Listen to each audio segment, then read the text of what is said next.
absolutely wonderful. Come on over here, Yasmina. Thank you, girls. That was 3 ladies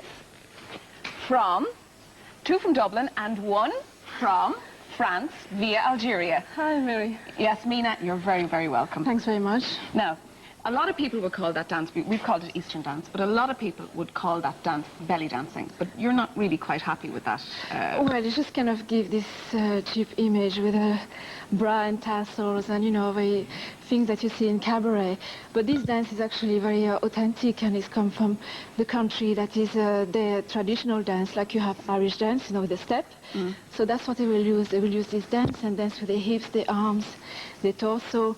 Let's say for weddings, for, you know, when somebody has a child and the women get together and they just, you know, eat, chat, and they dance and they sing. So that's part of their lifestyle. It's wonderful. Now, I mean, one of the things that we, as I say, as you were saying with the tassels and the bras and all this kind of thing, how did it become so sexualized in the West? Because it's a sensual thing, it's not a sexual thing within the Well, because it's a woman dance, and obviously with all the kind of snaky movements, it looks very sensual. There's nothing wrong about that.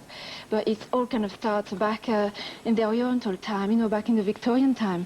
They went to travel to Eastern and wrote the book, The Oriental. So when they saw this woman, they were completely fascinated.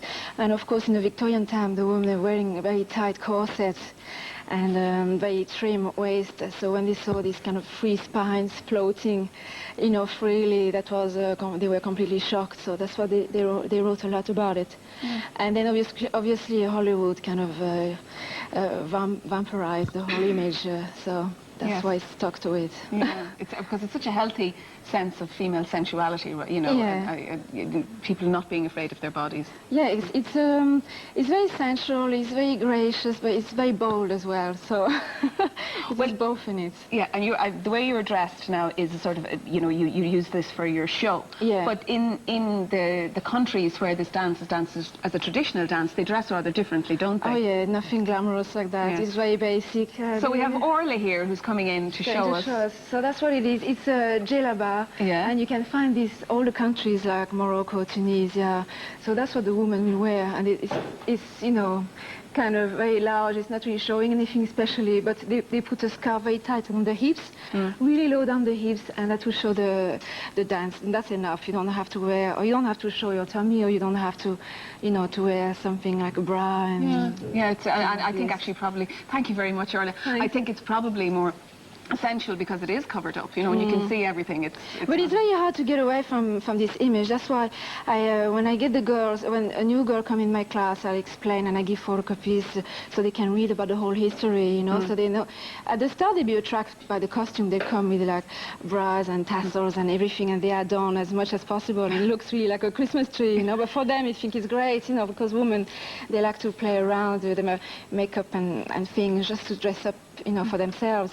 So, but at the end, when they read about the whole history and they know about more, they understand it. So I explain, and that's why I try to organize every year a show. So we perform each type of dance from different countries. So we'll have different costumes for different dance. Like we had a Tunisian routine, we have a Turkish routine, Lebanese routine, Egyptian. Even in Egyptian dance, there's different forms. There'll be folkloric, balladi, classical, shabi, sahidi. You know, it's a dance with a stick. There's so many different forms. So. Oh, and how long? Just actually, how long is this form of dancing on the earth?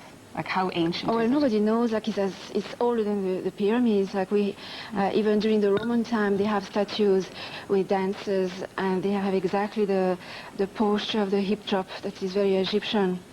And I did so much research. I have so many books at home and photos, so I usually show it to the girl and explain. So it's very old. It's before any religion, so it's nothing to do with any religion. It's just so old. So you've got classes in town. So if people want to do your classes, where do you teach? I teach in town, South Circular Road. I teach in Sword. I have class in Clonsilla. I have class in Fairview in Marino College. So I do have classes around because it's very popular. Yeah. And each time the girls, they came to the city center and they said, oh, it's a long way for me, like, because it's evening class. Can you start some class somewhere else? So they organize kind of, I say, okay, if you find a good place for me to teach. So they can more or less organize it for me. I get phone call, they say, okay, if you like to start a class there, there is people there. So it's worked out very well. It's very popular. It certainly adds a sense of warmth and Eastern exoticism to our cold. I know we all have winters. great fun. We all have great fun during the class, and we all get to know each other, and you know, go and sit down and chat or watch videos together, and we all, you know, we all became very good friends. Like, I know Martina for quite a long time, Ola since a year and a half, and we stay friends. Yeah, but you're going to do another piece for us, aren't you? Yeah, freestyle. You can go over there and take your place. Thank you. And Yasmina is going to do a drum solo, which is an improvised piece with her drummer, Colin Gillian. So take it away, Yasmina.